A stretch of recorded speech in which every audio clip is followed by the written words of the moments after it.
जो भी इस वीडियो को देख रहे हैं उन्हें मैं एक बात कहना चाहूंगा कि जो जर्नी में अभी हम कर रहे हैं, जो जर्नी में अभी हम बैठे, दैट इज स्टैटिस्टिक्स, उसका इंपॉर्टेंट टॉपिक्स अभी शुरू है हमारे। पिछला टॉपिक मैंने आपको बोला कितना इंपॉर्टेंट था, वो टॉपिक भी इंपॉर्टेंट है, ये जो टॉपिक है ये भी बहुत इंपॉर्टेंट है। यानी कि सब ऐसा कॉम्बिनेशन बना के पूरा एक स्टैटिस्टिक्स बनाते, जो हर एक जो पार्ट है स्टैटिस्टिक्स का वो सीखना सबके लिए जरूरी है। ये आज का जो वीडियो है ये पॉइजन डिस्ट्रीब्यूशन पे है। ये आपको बताएगा कि आपको कब इसको इस्तेमाल करना है, कहाँ इस्तेमाल करना है और ये कैसे काम करता है। ये वीडियो भी मैं मतलब मेरे मन के अंदर से आ रहा है यार ऐसा बोलने का कि ये वीडियो भी उतना इंपॉर्टेंट है जितना पहला वीडियो था। इस वीडियो को एंड तक देखते रहो, जिससे आपको पॉइजन डिस्ट्रीब्यूशन क्लियर हो जाएगा, जिससे आपका स्टैटिस्टिक्स की थिंकिंग और एक लेवल आगे चली जाएंगी। तो मैं आपको बिना टाइम वेस्ट करे आपको सीधे पीडीएफ में लेके चलता हूँ with example, real life example के साथ। मैं आपको पूरी क्लैरिटी दूंगा इस वीडियो में। तो सबसे पहले अभी हम शुरू करने से पहले डेफिनेशन देख लेते क्या है, जो कि थोड़ा कॉम्प्लेक्स है डेफिनेशन, लेकिन मैंने आपको उसको सिंपल करके लाया हूं यूजिंग चैट जीपीटी। ठीक है, सो आप पहले हमारा जो थोड़ा सा क्रिटिकल ये है डेफिनेशन उसे देख लेते क्या है, उसके बाद तो आपको इजी देखना ही है। तो आज का जो टॉपिक है वो है पॉइजन डिस्ट्रीब्यूशन। ठीक है, apply to discrete random variable, ये भी वही है जो पिछले दो हमने देखे। Describe the numbers of event, अभी यहाँ पे जरूरी ये आपको समझना जरूरी है। Describe the numbers of event occurring in a fix interval of time. Describe इसका मतलब क्या है, जो पॉइजन डिस्ट्रीब्यूशन है ये आपसे ये कहना चाहता है, ये आपको ये बताने के लिए काम में आता है, the numbers of event occurring in a fix interval of time. अब आपको मैं चैट जीपीटी की एकदम इजी डेफिनेशन बताता हूं। Poisson distribution in the phrase numbers of event occurring in a fix interval of time का मतलब है we count how many times sometime happen during a specific period. यानी कि एक स्पेसिफिक पीरियड था, वो एक पीरियड हो सकता है, एक घंटा हो सकता है, एक मिनट हो सकता है, एक सेकंड हो सकता है, एक साल हो सकता है, एक मंथ हो सकता है। वो पीरियड में क्या क्या हुआ और कितनी बार हुआ, क्या क्या हुआ इट्स नॉट इंपॉर्टेंट, कितनी बार हुआ ये इंपॉर्टेंट है। जैसे देखो, कॉल रिसीव बाय सेंटर, एक घंटे में कितने कॉल रिसीव हो रहे हैं, how many call arrive in 1 our.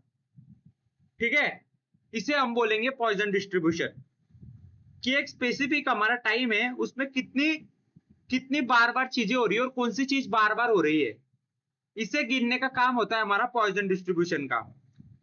जैसे देखो, मैंने आपको यहाँ पे एक और रियल लाइफ एग्जांपल भी लाया हूं। Numbers of people visiting hospital every our, कितने लोग हर घंटे हॉस्पिटल में आ रहे हैं। Numbers of tourist visiting Mumbai every day, कितने टूरिस्ट चाहे आउट ऑफ महाराष्ट्र हो या आउट ऑफ इंडिया हो, मुंबई विजिट करने को आ रहे ईच डे।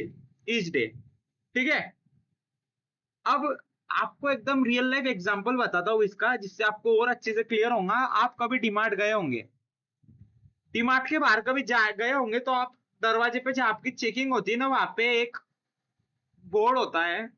वो बोर्ड पे कुछ ऐसा ग्राफ होता है जो कि अच्छी सर्विसेज देने के लिए डीमार्ट अपने कस्टमर को प्रेफर करता है, जिससे उनके कस्टमर समझ सके कि हमको कब आना है, कब नहीं आना है। जैसे डीमार्ट ने एक पूरा का पूरा चार्ट लगा के रखा बाहर, आप जाएंगे कभी डीमार्ट तो जरूर देखना, जहां पे वो क्राउड बताता है कि रोज क्राउड कितना होता है डीमार्ट में। अब संडे के दिन लोग वेल्ले होते हैं, तो संडे के दिन कुछ नहीं हो रहा तो चलो डीमार्ट चलते, तो 900 लोग, 900 के आसपास संडे के दिन डीमार्ट में आते हैं लोग।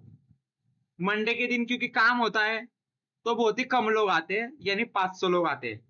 ट्यूसडे के दिन 550, या फिर यहाँ पे क्या 600 मान लो, तो ट्यूसडे के दिन 600 लोग आते हैं। वेनसडे के दिन भी क्योंकि काम रहता है, ड्यूटी रहती है, तो 300 लोग ही आ पाते हैं। ऐसे थर्सडे के दिन, फ्राइडे के दिन और सैटरडे के दिन भी बहुत से लोगों को छुट्टी होती है, वीकेंड होता है, तो 700 के आसपास लोग आ जाते हैं। ये हमको पॉइजन डिस्ट्रीब्यूशन बता रहा है। इसका मतलब एक स्पेसिफिक पीरियड, वो स्पेसिफिक पीरियड ऑफ डे था, उसमें क्या क्या घटित हो रहा है, इतने लोग डीमार्ट में खरीदारी करने को आ रहे हैं। ओके, सो आई होप आपको समझ में आया होगा। अब देखो, ये मैं आपको रिपीटेड एग्जांपल नहीं बता रहा हूं, इससे आगे हम इसका मीन भी देखने वाले हैं और पीएमएफ भी देखने वाले हैं, इसलिए मैं यहाँ पे लाया हूं। यहाँ पे लिखा है numbers of people visiting hospital every our. तो 12 बजे के हॉस्पिटल, मतलब मान लो ये सिविल हॉस्पिटल का डेटा है, सिविल हॉस्पिटल एक, वो बोलता है ये डेटा कि 12 बजे एक एक एक यानी कि मतलब एक नहीं, ऐसा सिंगल पर्सन नहीं, आप एक को 100 भी समझो, 2 को 200 भी समझो, ये आपके ऊपर ही जस्ट दिखाने के लिए मैंने लाया है। तो दोपहर के 12 बजे, जैसे कि अभी जो टाइम हो रहा है दोपहर के 12 बजे, एक ही लोग आता है यार, बस एक। जैसे एक बज जाता है तो दो लोग आते हैं, 2 बजे 3 लोग आते हैं, 3 बजे भी 3 लोग आते हैं, 4 बजे 1 और 2 के बीच में आते हैं। ठीक है, सो देखो, तो numbers of people visiting in hospital every hour. So इसने आपको और ज्यादा क्लैरिटी दी होंगी। अब इसी एग्जांपल का लेके हम आगे चलते, देखो अब इसमें जो एक पैरामीटर होता है गाइस, ये जो हम देख रहे हैं ना, जैसे हमने कल बर्नौली डिस्ट्रीब्यूशन देखा था, I am really sorry, binomial distribution देखा था, उसमें क्या पैरामीटर था, एन इस पैरामीटर, पी इस पैरामीटर, क्यू इस पैरामीटर। ये बायनोमियल डिस्ट्रीब्यूशन की गाथा थी, ये बायनोमियल डिस्ट्रीब्यूशन में हमने देखा था। ये जो पॉइजन डिस्ट्रीब्यूशन है, इसके अंदर जो एक पैरामीटर होता है जिसे हम बोलते हैं लैम्बडा। अब ये लैम्बडा क्या होता है और इसका काम क्या होता है, ये आपको मैं दिखाता हूं। अब लैम्बडा की वैल्यू मान लो यहाँ पे 3 है, ये इसी एग्जाम्पल को लेके मैं बता रहा हूं, हर एक एग्जाम्पल के लिए लैम्बडा की वैल्यू अलग अलग होगी। सो मैं ये जो सिटी हॉस्पिटल का एग्जाम्पल है, सिविल हॉस्पिटल का जो एग्जाम्पल है, उसको लेके आपको लैम्बडा की वैल्यू बता रहा हूं। सो बोले एटलीस्ट लैम्बडा की वैल्यू 3 है, at least 3 people visiting hospital every our, यानी कि यार हर एक आवर कम से कम 3 लोग तो आ रहे थे यार। आप बोलेंगे यार 12 बजे भी एक आवर था, उसमें तो एक ही लोग आया।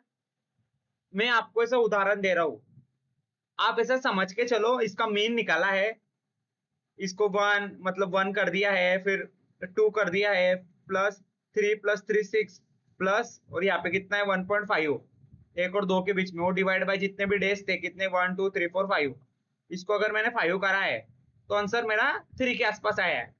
जरूरी नहीं कि 3 के आसपास ही आए, लेकिन लेके चलो, मान के चलो। आपको इमेजिनेशन करने में क्या पैसे लग रहे हैं ना, ये जरा रफ कर देता हूं। हाँ, तो 3 पीपल हॉस्पिटल में एवरी आवर आते हैं।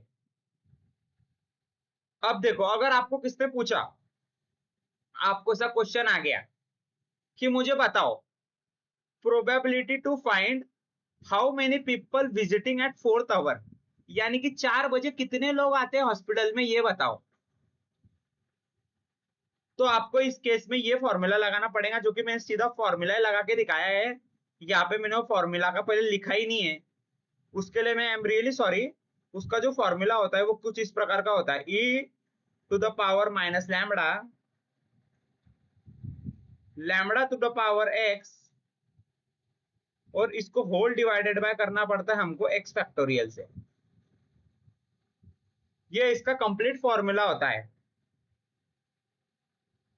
अब देखो, 4th आवर में 4 बजे कितने लोग आए, एक्स की वैल्यू 4 पुट करी, e to the power minus lambda, lambda की वैल्यू थी -3, मतलब 3 थी लेकिन माइनस की वजह से वो -3 हो गई, lambda to the power x 3 to the power 4 divided by x factorial, यानी 4 फैक्टोरियल। तो इसका आंसर आया ये 16.8% के जो प्रोबेबिलिटी है वो विजिट करेंगी 4th आवर में, यानी कि पूरी पॉपुलेशन का 16% या 17% विजिट करेंगी 4 बजे। और अगर आप 4 बजे देखो भी तो बहुत ही कम लोग आए हैं। देखो, ये मान लो पूरी पॉपुलेशन है, और ये पॉपुलेशन में से 16% ये है, ये ये 16% है।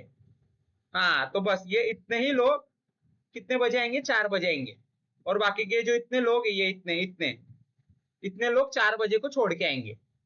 3 बजे आया, 2 बजे आए, दैट इज नॉट इंपॉर्टेंट। अब अगर और एक क्वेश्चन एडवांस स्टैटिस्टिक्स पे अगर जाता है तो आपको बोलेंगे कि मुझे बता कि कितने लोग आएंगे 3 और 4, 4 और 5 के बीच में। अब यहाँ पे 5 नहीं था, लेकिन कैसे करना है इसका कैलकुलेशन और कैसे इसको मूव ऑन करना है ये हम देखेंगे।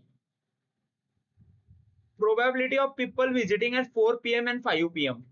अब वो ही कर दो लेकिन प्लस कर दो, e to the power minus lambda, lambda to the power x divided by x factorial, plus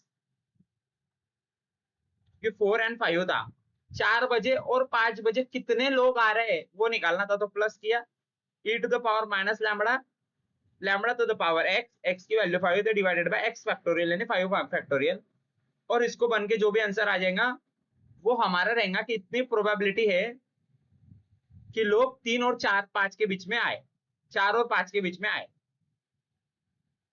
और अगर कुछ ऐसा आ जाए कभी किसी चांस में कि मुझे बता कि greater than 2, less than 2, less than और इक्वल टू 2 कितने % लोग आ रहे हैं, यानी कि 2 बजे से पहले और 2 बजे कितने लोग आ रहे हैं। आपको क्या करना है, 2 बजे के पहले क्या होता है, आप बोलेंगे 1 बजे होता है, 1 बजे के पहले 12 बजे, डेटा कहां से शुरू हो रहा है, 12 बजे, मतलब लोएस्ट कितना है 12 बजे, तो लोग 12 बजे कितने आ रहे हैं, प्लस लोग 1 बजे कितने आ रहे हैं, प्लस लोग 2 बजे कितने आ रहे हैं। ये देखो ये ऐसा कैलकुलेट किया जाता है। उसने हमको बोला था कि 2 बजे से पहले कितने आ रहे हैं और 2 बजे भी कितने आ रहे हैं। ये देखो ये साइन है ना, यहाँ पे ये साइन है ना, दैट्स व्हाई। और एक लास्ट कॉन्सेप्ट है, ये खत्म होने के बाद हमारा पॉइजन डिस्ट्रीब्यूशन का जो बेसिक कंसेप्ट है जितना आपको समझना चाहिए वो खत्म हो जाएगा। अब आपको मीन निकालना है पॉइजन डिस्ट्रीब्यूशन का, तो मीन की वैल्यू कुछ, मीन को डिनोट किया जाता है म्यू से, इज इक्वल टू लैम्बडा, जो कि बताता है मिनिमम क्या हो सकता है, expected numbers of event occur at every interval of time multiply by T यानी टाइम इंटरवल। लैम्बडा की वैल्यू क्या है, मिनिमम क्या हो सकता है, मिनिमम एक्सपेक्टेड यानी मिनिमम इतना तो होगा ही यार, एक्सपेक्टेड यानी इतना तो होना ही चाहिए यार, नंबर्स ऑफ इवेंट मतलब इतना तो होना ही चाहिए, इवेंट वापस आना ही चाहिए, occurs at every interval of time, इतने टाइम में आना चाहिए, मल्टीप्लाई बाय टी। अब मान लो हर्षद मेहता के उदाहरण से आपको समझने की कोशिश करता हूं मैं, जैसे आपको और क्लैरिटी देने के लिए। अब हर्षद मेहता ने कंपनी में इन्वेस्ट किया, कोई भी कंपनी थी, मान लो आपने स्कैम देखी होंगी, तो उसने एसीसी सीमेंट में क्या करा, इन्वेस्ट किया। मान लो उसने इन्वेस्ट किया 5 लाख रुपए, और उसकी हर्षद मेहता के अंदर ऐसी चाह है कि यार 2 साल के अंदर मुझे कम से कम 10 लाख रुपए मिलने चाहिए, 2 साल के अंदर, मतलब टी की वैल्यू कितनी हो गई 2, कम से कम 2 साल के अंदर मुझे 10 लाख तो मिलना ही चाहिए यार, कम से कम 10 लाख मिलना चाहिए। 5 लाख मैंने डाला हूं यार, पहले साल में 2.5 लाख बढ़ जाए यानी 5 का 7.5 हो जाए, और दूसरे साल में 7.5 से 10 हो जाए यार, तो मतलब 2 साल में साला मेरे को 10 लाख का रिटर्न चाहिए, तो लैम्बडा की वैल्यू हो गई 10। ये वो मिनिमम कैलकुलेशन कर रहा है। यहाँ पे कोई लालची आदमी रहता था तो बोलता था नहीं 5 लाख लगाया हूं यार, मेरे को कम से कम 50 लाख तो चाहिए है 2 साल के अंदर, तो यहाँ पे 50 हो जाती थी फिर। लेकिन आपको यहाँ पे ज्यादा से ज्यादा नहीं लेना है, मिनिमम लेना है, ठीक है ना। आई होप इस कॉन्सेप्ट आपको समझ में आया होगा। ये था हमारा पॉइजन डिस्ट्रीब्यूशन, थोड़ा सा बोरिंग कंसेप्ट है, थोड़ा सा दिमाग खाने वाला कंसेप्ट है, इतना कुछ इसमें इंटरेस्ट है नहीं, अब ये इसका नेचर है। हम आगे आगे देखते चले जाएंगे, अब हम थोड़े दिन से उस पर भी आने वाले हैं। वीएस कोड खोलो, वीएस कोड पे कोडिंग करो, डेटा क्लीनिंग करो, उसके बाद डेटा को साफ करो, डेटा को एनालाइज करो, चार्ट्स बनाओ, इंटरप्रिटेशन दो, मशीन लर्निंग मॉडल रखो, ये भी हम देखने वाले गाइस। लेकिन क्या है ना, पूरे साल में हमारा फेवरेट सीजन हमेशा नहीं होता है, पूरे साल भर हमारा फेवरेट सीजन नहीं होता है। 4 महीने हमको हमारा फेवरेट सीजन मिलता है और 8 महीने हमको वो सीजन मिलते हैं जो हमको पसंद नहीं है। जैसे अगर आपको गर्मी पसंद है, गर्मी के मौसम में आम का रस खाने मिलता है, तो गर्मी पसंद है, तो आपको ठंडी का भी मजा लेना पड़ेगा, आपको बारिश का भी मजा लेना पड़ेगा, और फिर जब आपको गर्मी का एहसास होगा, है ना।